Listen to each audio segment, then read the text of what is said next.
충남 대전 통합특별시를 핵심 슬로건으로 내건 배경과 구체적인 행정 통합 시나리오는 무엇인가요?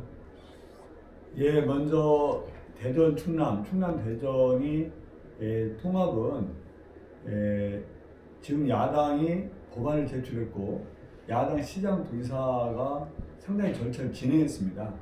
그런 상황에서 이재명 대통령께서 결단으로 대한민국 수도권 1급 제재를 극복하고 5국 3특 제도를 완성해서 국가 균형 발전을 추구하자.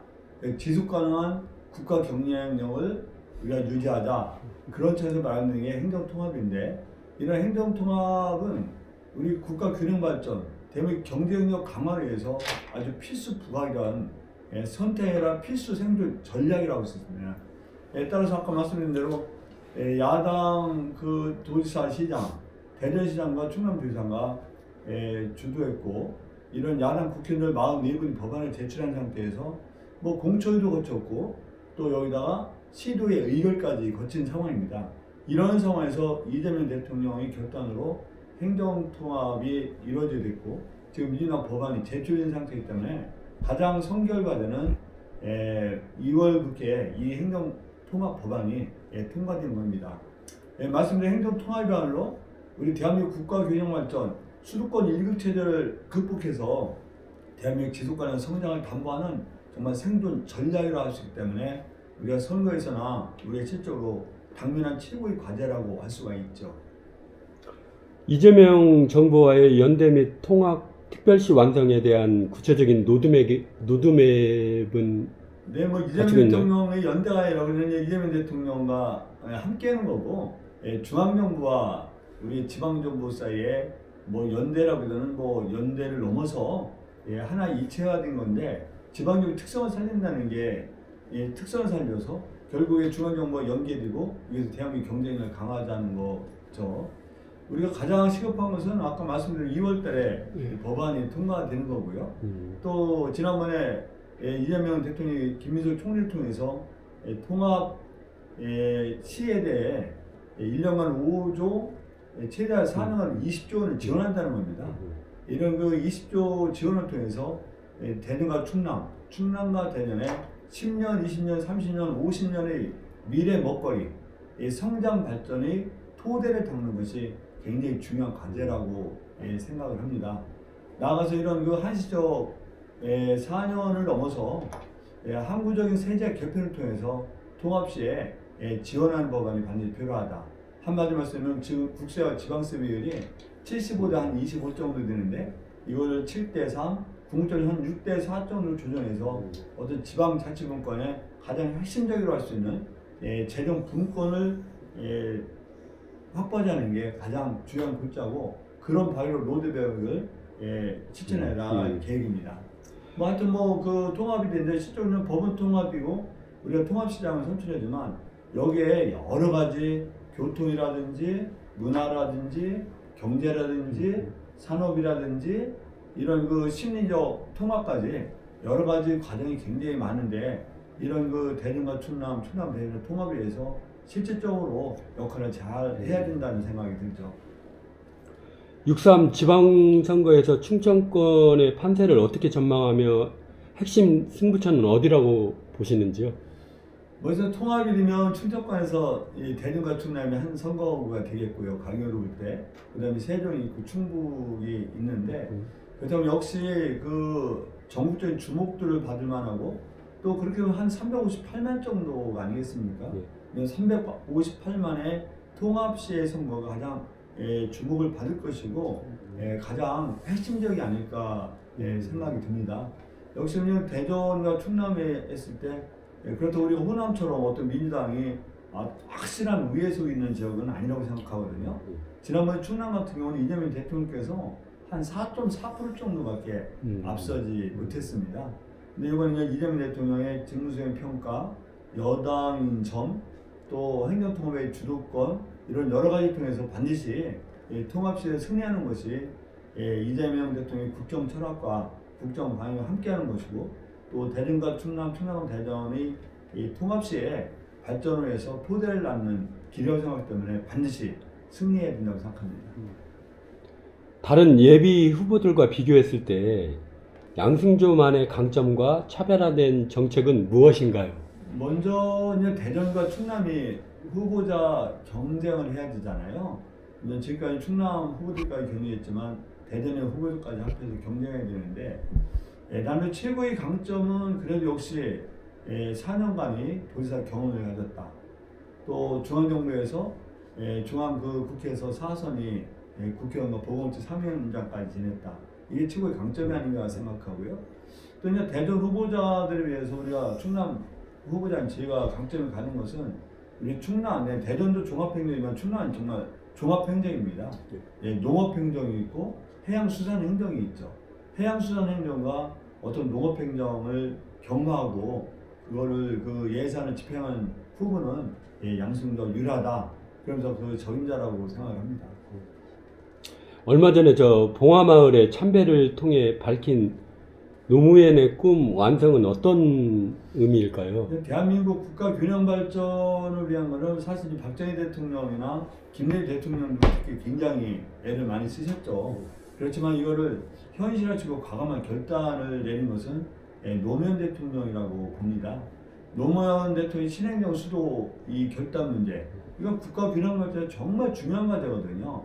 그 당시 헌재에서 관습헌법 위반을 이유해서 신행정 수도는 부산이 됐지만 행정주시 복합도시를 통해서 세종시가 한 지금 현재도 한 40만 도시가 되지 않았습니까? 국가균형 발전의 상징이에요. 그때 그 국가균형 발전의 상징을 할 수 있는 행정주시 복합도시 원안을 살리기 위해서 이명박 정부의 행정적 수정안 이걸 저조해서 제가 한 20일간 단식 투쟁을 한 바가 있잖아요.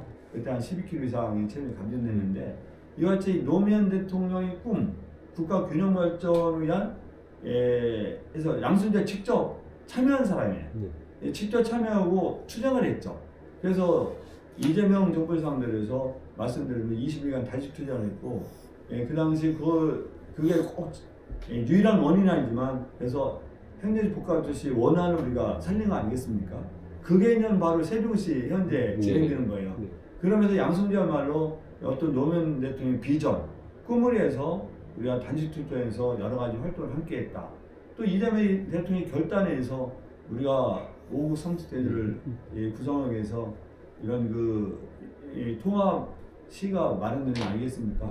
그래서 노무현 대통령의 꿈과 비전, 이재명 대통령의 결단을 양승조가 충남 대전 특별시의 어떤 시장으로서 이걸 완성했다는 것이 어떤 3단계 논법으로서 지 비전이라고 할 수 있죠. 충남지사 시절 추진한 행복키움수당, 꿈비채 등 저출산 대책의 실제 성과와 한계는 무엇인가요? 일단 행복키움수당 같은 경우는 그 한 1년 시행에 한번 조사를 본 적이 있는데요. 행복키움수당 이렇게 현금 지원한 광역시도와 그렇지 않은 광역시도에 있어서 출산화 이 수익 증가가 있었던 한 17개 시에도 몇 개 안 되는 우리 충남도였었다는 점이 있었고요. 그런데 문제는 현재 김태흠 지사께서 제가 2018년 11월에 마련한 행복키움수당, 일명 아가수당이라고 했는데 이거를 김태흠 지사가 그걸 폐지를 했어요. 왜 폐지했는지 모르지만 참 시대착오적이다 라고 생각하는데 이런 그 한계가 있는데 이 문제는 제가 만약 통합시장이 된다면 반드시 제일 먼저 부활시킬 그 정책 중에 하나가 행복키움수당이다. 아동수당과 중복된다는 이유로 아마 폐지한 것 같은데 그때도 이미 아동수당이 있었지만 제가 그거를 충남 특유의 아가수당, 행복키움수당을 만드는 거거든요. 그런 면에서 그런 그 장점과 성과와 또 김태흠 지사의 폐지로 해서 한계에 봉착했다는 말씀 드리는데 어쨌든 다른 나라를 봐도 이렇게 아동수당이라든가 행복수당처럼 현금 지원을 통하는 게 어떤 양육비 부담도 줄이고 우리가 아이를 양육하고 출산하는 여러 친환경을 만드는 거기 때문에 그 반드시 그런 성과가 있을 거라고 확신하고 있다. 그런 말씀을 드리고요. 꿈비채 같은 경우는 제가 한 매입형을 한 300호, 건설형 한 600호 정도 했는데 아산지 배방로 월천리에 가보면 이게 얼마나 잘 됐나 알 수 있습니다. 25평형이 70%, 20평형이 20%, 16평이 10%인데 아산의 배방호 월천리 꿈비체를 가보면 지금 거기 공립 어린이집에 아이만 130명 이상이 다닙니다. 예. 그리고 예, 어쨌든 그 25평의 아파트가 보증금 5천만 원에 월세 15만 원이라는 것은 우리가 예, 결혼이 가장 큰 네. 걸림돌인 우리 결혼 주택 문제를 해결하는 거잖아요. 네. 사실 결혼의 장애 가장 커다란 장을 왜 결혼하고 싶은데 왜 결혼 못하냐 그러면 가장 큰 게 결혼 비용이에요. 결혼 비용과 어떤 직업 문제거든요. 근데 결혼이 가장 큰 부분을 차지하는 게 주택 문제 아니겠습니까? 네. 이런 문제를 해결했다면서 저는 굉장히 자부심을 갖고 있고 이게 대한민국 전역으로 요 정도의 신혼부부 아파트가 정말 10만 채 정도 1년씩 아니면 많으면 한 20만 채씩 한 15년만 친다면 대한민국 신혼부부 주택 문제 나가서 이런 주택 문제가 서민 때문에 거의 해결이 되지 않을까 그렇게 생각하고 있죠. 그 저출산 고령화 사회 양극화라는 3대 위기 극복을 위한 구체적인 구조적 대응 방안은 무엇인가요? 뭐 이제 저는 그 우리 대한민국 저출산과 사회 양극화 고령화 문제 여기에 대한 기업화의 충남이 4대 도전 목표였었는데 특히 양극화 저출산 고령화 특히 양극화 저출산 문제는 이제 고령화는 저출산과 연계되는 문제예요. 양극화 저출산 또 지방 소멸 이것도 이제 지방 소멸도 또 지역적인 양극화거든요. 수도권과 비수도권 이 문제를 해결해야 되면 대한민국 미래가 없다고 보는 사람이에요. 그래서 저는 도지사가 되면서 처음으로 이걸 제도화하고 기구를 만들었죠. 저출산을 극복하기 위해서는 저출산 보건복지실을 만들었어요. 저출산 보건복지실을 만들고 여기에는 그래서 여러 가지 고등학교 무상교육, 어린이집 찬인청 무상이라든가 이런 걸 다 이루어진 거 아니겠습니까? 양극화를 극복해서 사회 양극화 대책팀을 만들고 나중에 이걸 격산시켜서 사회 양극화 대책관을 만들었죠. 여기에 여러 가지 우리가 함께 정책을 핀 겁니다. 뭐 예컨대 사회보험료 지원 문제라든지 아니면 예를 들어서 전장애인 버스 물류라든지 장애인 힐링센터 문제라든가 농업수당 문제라든지 다 이런 거에서 나온 거고 또 사회적 경제과를 만들고 공동체 지원부를 만들고 이런 먼저 조직을 통해서 기구를 만들고 그 기구를 통해서 어떤 정책화했다라는 그 식으로 진행이 됐죠. 재임 기간 동안 집중했던 외자 유치 및 미래 신산업 육성 성과는 설명해 주신다면? 뭐 계속 그 당시 저희가 사실 외자 유치에 한때는 2020년은 달러가 있는 그 도착분이 있고 우리가 계약한 게 있거든요. 네네. 근데 도착분이 전부 한 3일 정도 했었어요.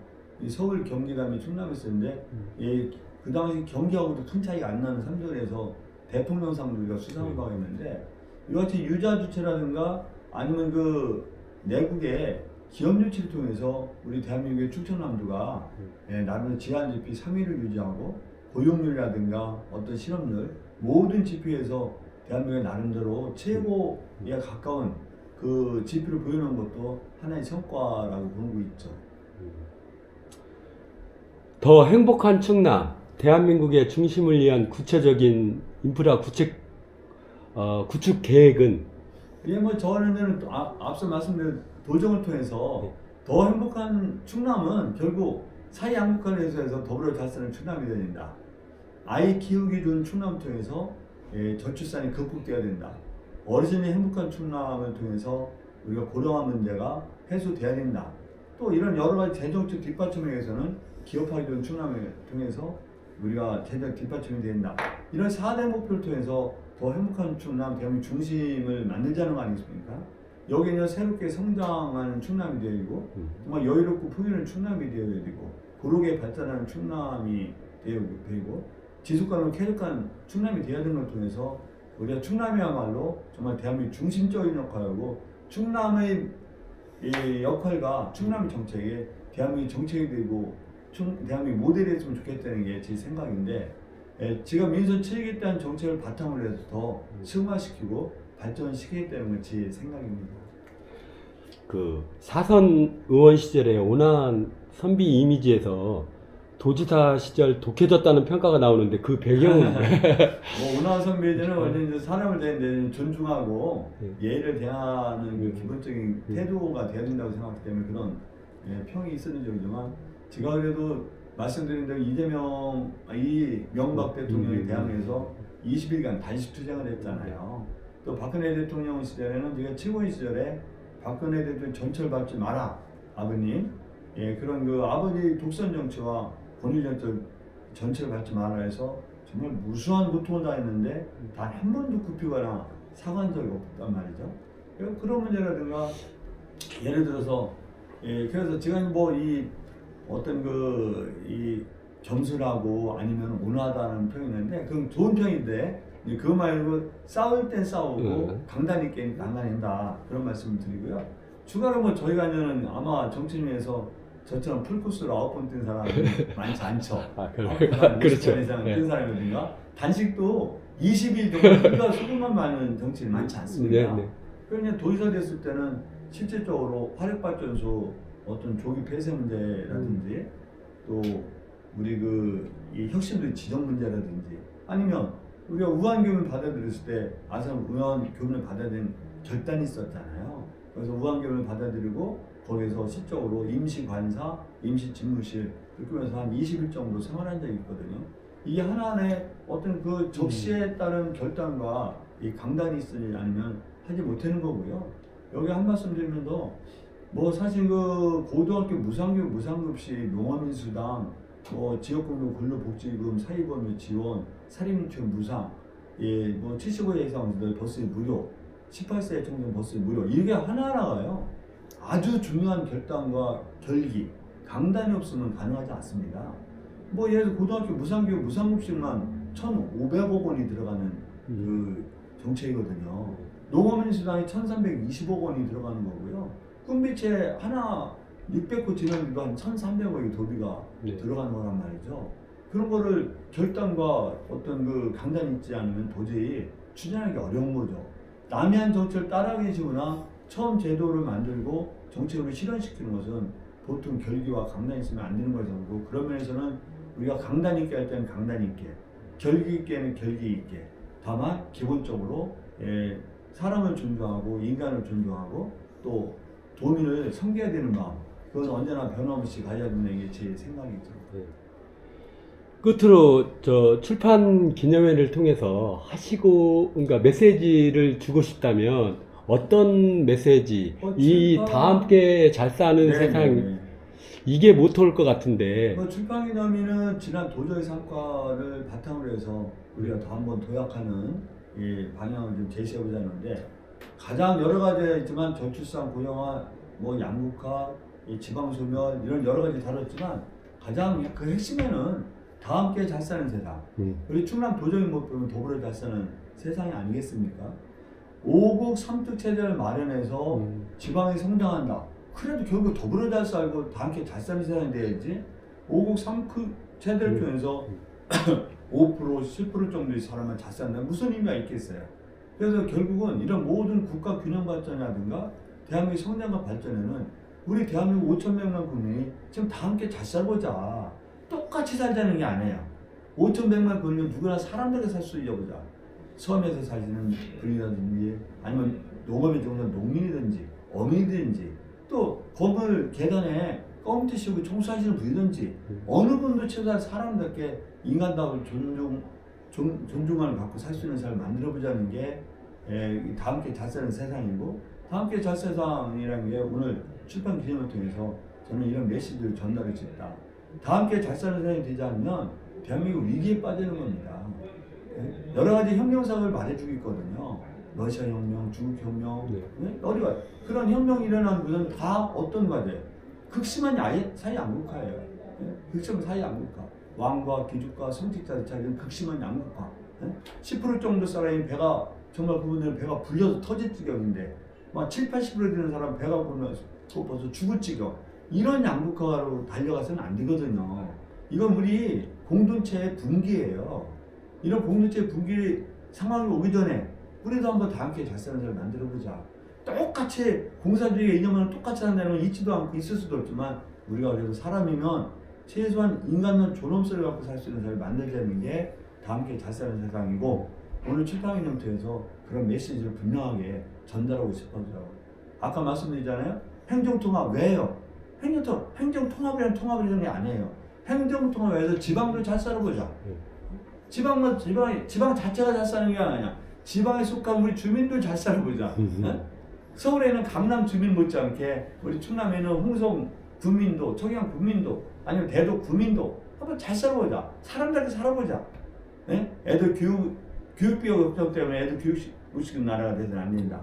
의료비 걱정 때문에 애들 치료 못해서도 안 된다. 노후 대비가 안 돼서 80 어르신들이 폐지 죽게 해서는 안 된다. 이러면 안 된다는 거예요. 예? 돈이 없어 병원에 못 가는 일이 있어서 안 된다는 거예요. 이런 기본적인 사람이면 인간은 존엄성, 동물과 틀린 게 인간은 존엄성 있는 거잖아요. 존엄성을 가진 인간이 최소한 존엄성을 유지하고 그거를 존엄성을 갖고 살 수 있는 사람을 만들자는 게 다 함께 잘 사는 세상, 더불어 잘 사는 대한민국인데 이걸 출판기념을 통해서 분명한 메시지를 던지고자 합니다. 이것은 위기를 극복하고 대한민국이 지속 가능하고 정말 영원한 대한민국, 자라는 대한민국을 만드는 하나의 가장 중요한 계단이고 단계다 이렇게 생각하고 있죠. 아무쪼록 오늘 출판 기념회를 축하드리면서 인터뷰 마치겠습니다. 네, 고맙습니다. 고맙습니다. 네, 건강하시고 네. 감사합니다.